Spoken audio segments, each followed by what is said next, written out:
Hey everyone, Sean Panosian from Guaranteed Rate with the holiday edition of our market update. So it's early December 2021, wrapping up the year, um, and we got a lot of good stuff going on. We're going to cover some give back to the community that we have going on. We want you guys to participate in. We're going to talk about the employment report, which is super interesting. New loan limits that were announced by the FHFA, which are great news. We're going to talk about Omicron and how that's impacting the markets and how we're seeing that impact rates and mortgage applications. And we're going to talk about a very important condo update released by Fannie Mae and Freddie Mac this year that will impact the market in the years to come, especially with condos. So, a lot to cover. Hope you guys find this of value. Probably got one more of these updates by the end of the year for sure. So, before we get into it, two things we want to cover. One, every year at the end of the year, we partner up with the Cambridge community of real estate professionals and the Salvation Army in Cambridge, Massachusetts, to fulfill the holiday wishes of kids and teens in need. Okay, so it's super easy to contribute. We have an Amazon list of all the items needed. We're going to post a link at the bottom of this video, and if you are kind enough and generous enough to consider a donation, the items will be shipped directly to the Salvation Army in Cambridge. It's a great way to give back to holiday season. I promise you, certainly will appreciate it, but more importantly, way more importantly, the kids and the teens of the community of Cambridge will absolutely appreciate it, and you'll impact their holidays in a super positive way, and there's nothing better than that. So please consider a donation. Promise you'll feel great about it. So, and then secondly, we hit a huge milestone last week, and we got a ton of just really great messages, calls, texts, emails, so we hit $2 billion in funded volume for the year. We're doing business all across the country. So thank you to everybody who supported us, who's trusted us to help them with their home financing needs, whether it's a new purchase or refinance, whatever it is. Thank you to our referral partners. Thank you to the amazing platform at Guaranteed Rate and everybody here that supports us. And thank you to my amazing team. It's a massive effort. It's a great team effort. And we appreciate everybody, our clients, our referral partners, our team, our platform, everybody. Certainly, it's not a one-man show. It takes a village for sure. So thank you very, very much for the nice wishes. All right, so let's get into some housing and real estate data. So we got the employment report, November jobs data, super mixed report, a lot of conflicting information. Overall, I think at the end of the day, it was good news, but maybe it didn't look like that at the beginning. So the Bureau of Labor Statistics reported that there was 210,000 less jobs created in November than the anticipated 550,000. So it looked like a massive miss, okay? However, after they let us know, they revised the October and September numbers by 82,000. But then they said the unemployment rate actually went down from 4.6 to 4.2%. So you might be wondering, hey, it was a 300,000 miss or 330,000 miss. How could the unemployment rate down? Well, the unemployment rate is derived from the household survey, which has its own jobs creation component. With the household survey, there was 1.14 million jobs created, while the labor force increased by almost 600,000 people. So why that happened is because as the unemployment benefits have ended, people are enticed to go back to work because they're not getting checks every single week for being unemployed. So it forced forcing function for people to go back to work and help with the labor shortage that we're seeing. So good thing, in my opinion, that more and more people are going back to work. Good thing that the unemployment rate is going down. The number of unemployed people decreased by 542,000 people. In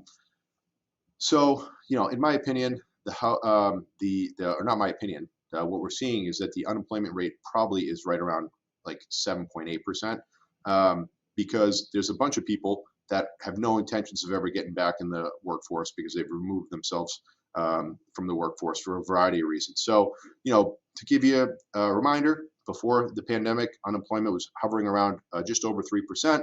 At the height of the pandemic, it went up to 15%. It's been trickling back down as the economy's opened back up, as we've learned to live with this COVID, and as the treatments have gotten better and vaccines and medicine and all that kind of stuff. So overall, it's trending in the right direction. More people are going back to work, which is good for our economy, good for some of the supply chain issues that we're having, and something the Fed is carefully watching as a part of how to deal with future stimulus plans and whatnot. Average hourly earnings continue to rise across the country. It's up 5% year over year. So people are making more money that are working because employers are trying to entice people to go back to work. And since there's a shortage of workers, how do you get people to work? You pay them more. And then certain sectors like, there's a lot of them, but, I always kind of point to tech, biotech, and finance seem to be doing better than ever in most cases, certainly not everybody, but in general, those sectors are doing well and paying their employees more as they hit record profits and revenues. So that's what's going on with jobs and employment. It's something that the Fed is carefully watching along with inflation, which we'll talk about in a second. Great news last week, as expected. We've been talking about it for probably a couple months in our last market updates, but the FHFA made it official that they increased their loan limits for 2022. I got to get used to saying that one. In 2021, the limit was 548,000, and that's the national limit. However, in certain counties, high-cost areas have higher limits. As an example, Eastern Massachusetts, for the most part, was 724. Well, the new conforming loan limit for 2022 is 647,200 to be exact, and the high-cost limit across the country, the highest limit is 970,800. Okay, so the normal limit increased by almost 100,000, which is right in line with home price appreciation that we're seeing. So it's great to see Fannie and Freddie reacting to what's actually happening in the markets real time, which is great. In Mass, as an example, in Eastern Mass, Suffolk, Middlesex, Essex, Norfolk, those counties, the limit, as an example, before was 724,500, and now it's 770,500. So big increase there as well. This is great news, right? So it just helps more people get into homes and keep up with home price appreciation. For areas which, high cost area, just so you guys, what qualifies something is a high cost area. Essentially, it's places where the government takes information and the local median home value exceeds the baseline. Okay, and so you get higher limits. So as an example, although 647,200 is the limit in all counties, there's certain counties that have higher limits depending on the average home price in that area. So much of Boston and the surrounding areas is up to 770. As an example, Nantucket and Martha's Vineyard, which have more expensive areas, go up all the way to the 970 loan limit. So there's been a little bit of, in my opinion, criticism of Fannie Mae and Freddie Mac in the media about, hey, they're lending on up to $1 million now. That's too much. Well, the reality is they're just doing what average home prices in the U.S. are doing in certain counties. So they're just doing what they need to do to support home ownership in the U.S., which in my opinion is the foundation of our economy. So I think Fannie and Freddie are doing a great thing. I think it will help keep, home ownership, the dream of home ownership alive for whether you're a first-time home buyer, whether you're high income, low income. It just creates more opportunity it eliminates barriers to entry into the homeownership market by having Fannie and Freddie thrive. Certainly, they'll continue to make changes to protect taxpayers, but I think what they're doing right now in real time is important and the right move. And the other thing higher home limits do, the loan limits do, is it offers better interest rates, lower down payments, and cheaper private mortgage insurance for potential home buyers, whether you're a first-time home buyer or not. They lend on primary residences, second homes, and investment properties. So very important. And generally, it's the best and most popular product out there. As a note, FHA also increased their loan limits, which is certainly going to help as well for borrowers that have the need for that product. Even lower down payment options, maybe less income, lower credit scores. It just creates that dream of homeownership and the availability of homeownership alive to more people. As a point of reference, why this is important, right? And think about what's happened. Sometimes we talk about percentages, but let's make it real. A house that was $500,000 last year is now possibly $600,000. A house that was $700,000 last year is now $840,000. So you have to have the mortgage products and the loan limits that are going to keep up with what the supply of homes and the price of homes is in the market right now. So that's what we got there. Good news. It was anticipated. We've already implemented those guidelines and those loan limits. So we're offering those products today. So if you want to talk more about that, or if you want to find more information about it, if you want to know the loan limit in your specific county, whether you're a consumer, a real estate professional, whatever, just direct message me. Let me know your zip code or your county, and I'll tell you the maximum limits in those counties. Happy to do that. And we can do those for single families, 2 families, 3 families, and up to 4 families. Okay. Um, so before I get into Omicron, it's also important to let you know that, as I mentioned in previous market updates, along with Fannie and Freddie increasing their loan limits, jumbo product availability is greater than ever before. So that's also helping keep up with the demand for higher priced homes. And so, that's just overall good news. Higher Fannie Freddie limits, higher jumbo availability, jumbo loan product availability with lower FICO requirements there, lower down payment requirements there. These things are all happening because home prices are going up. The quality of borrowers has increased in terms of credit scores. There's less delinquency. There's less short sales. There's less foreclosure. You're not really hearing about a ton of that stuff. And in my opinion, there's no housing bubble coming. Simply, it's economics. There's a huge demand for housing across the U.S., both in urban markets and suburbs. The income across the country's gone up. Unemployment's gone down. The economy's doing well. Stock market's at all-time highs. And so until that gets fixed, until there's way more demand than there is supply, there's no bubble coming. Home prices will continue to increase. So last week, we saw a lot of volatility in terms of interest rates due to some of the headline news coming across Omicron. I think the last time I did the market update, there wasn't even a thing as Omicron. Certainly didn't know what it was. So we saw interest rates fall last week, at the beginning of the week, because Moderna's CEO came out and said he wasn't sure if their vaccine would, they would develop a vaccine or if it would cover the effects of the new variant. Okay. There's conflicting reports regarding the current vaccine's effectiveness on new variants as well as the severity of symptoms themselves. So we will keep watching this to see how it impacts rates in the stock market. Then yesterday we got great news from Pfizer's CEO saying that their vaccine, along with the booster shot, is helpful against the impacts and the effectiveness as a vaccine against the COVID variant. So that was positive news. The markets like that. Overall, what we're seeing, and certainly I'm not a physician or a medical expert, but I'm just telling you what I'm reading. It seems like so far the news is that it is highly contagious. However, the symptoms are less severe and seems to be less death. Overall, the markets seem to be interpreting that as although it's not a good thing, it's good news. There's still a ton of data that's going to come out. It's definitely something that's going to shift the markets if that news changes and that data changes. But we did get some good news this week with Pfizer coming out first and saying that their vaccines seem to be effective against it. I personally think that this is something that we're going to deal with for years, and certainly if not months and months. There's going to be a new variant every couple months. That's the way I guess the virus works. I think we've gone through the initial COVID being a new thing in early 2020. We saw it go through the Delta variant. Now we're dealing with Omicron. I think our country and the world is learning how to live with it in terms of just it becoming a part of our daily lives. Unfortunately, I think that medicine's better. I think there's treatment that's better. Certainly, more people are vaccinated, and a lot of people have also been through the virus and survived, and they've got some immunity towards it. So certainly, I think it's going to continue to be a market mover, and it's something to keep our eye on, and we'll keep reporting on it. In terms of how it's impacted rates, so the 10-year Treasury fell all the way down to 1.4 from as being as high as 1.7 last week. The reason that happened was some of the market volatility due to the COVID variant, but also more importantly, the Fed chairman, Jerome Powell, told Congress last week that it was important to remove transitory label from current state of inflation. Okay, that caught the markets off guard a little bit. It kind of said instead of market inflation being transitory, it was here and it's real. Just so you guys know, inflation's been tracking about 6.5% year over year, while wage growth lags behind that.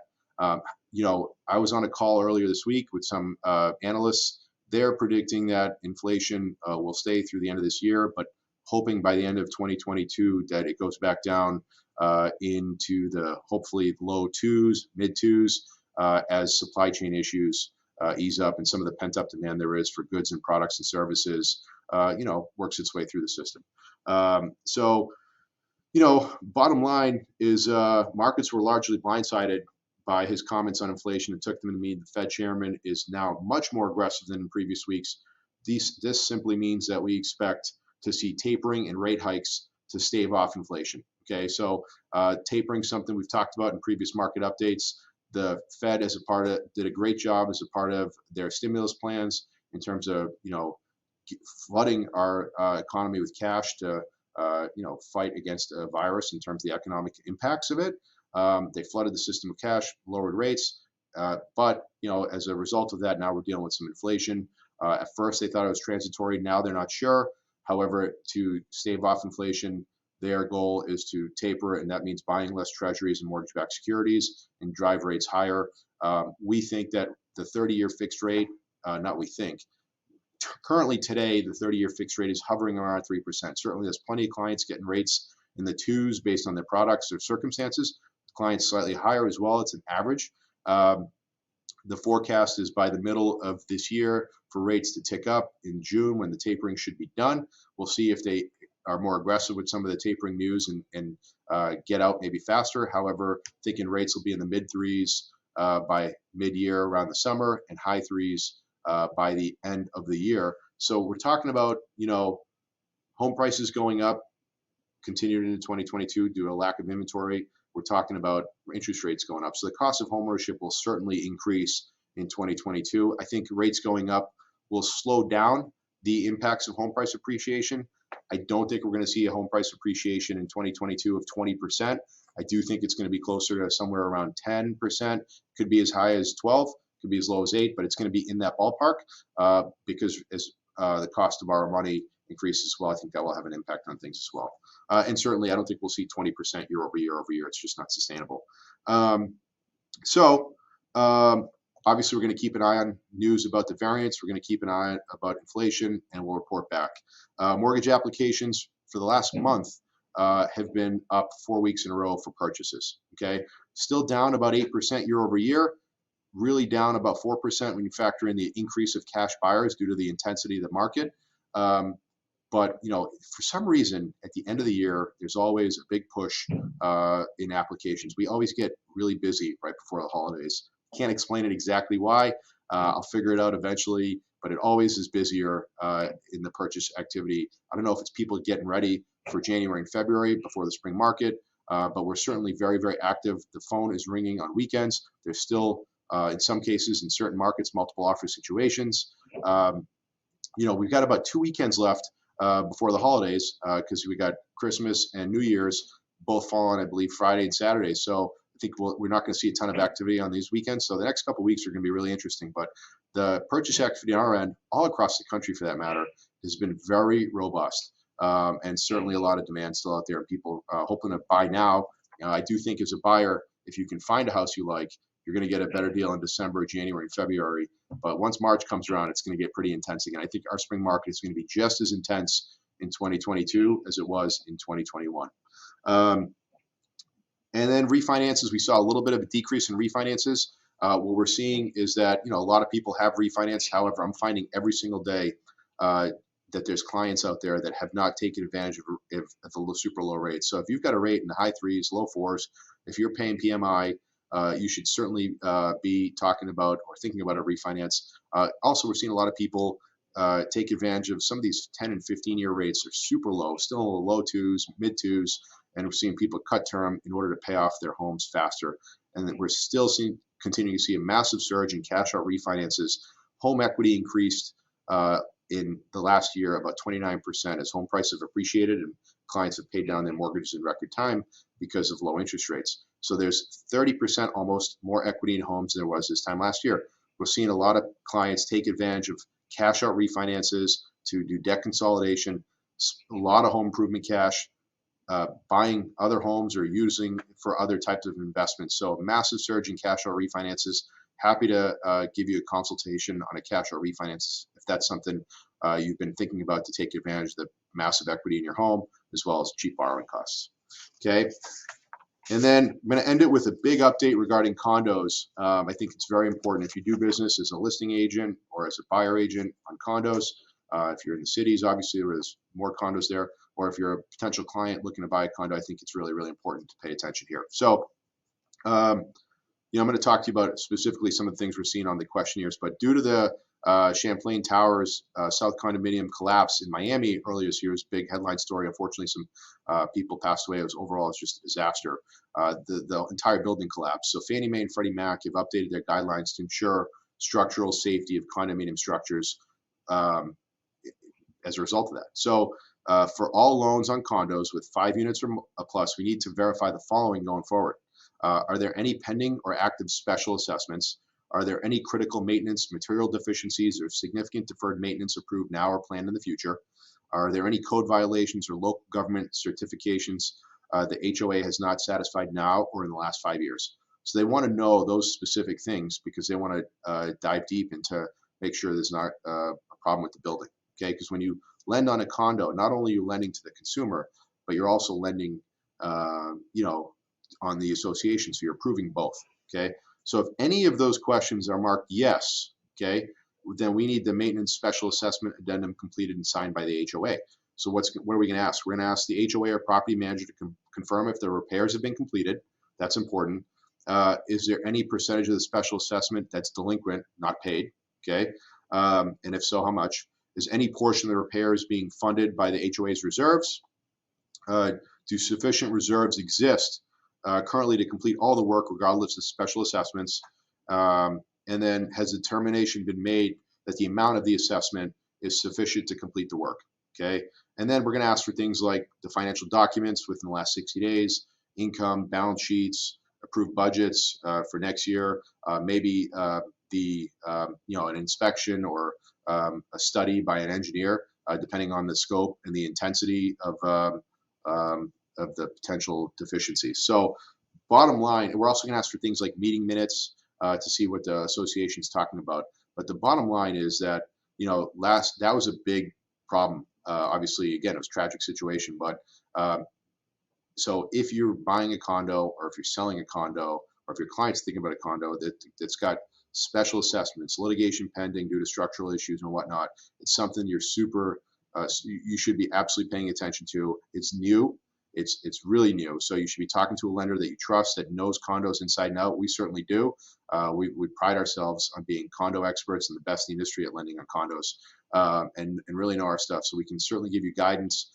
But yeah, certainly if you're listing a property, reach out to me if there's anything that falls in any of those categories, or if you're concerned about it, or simply if you just want to learn more.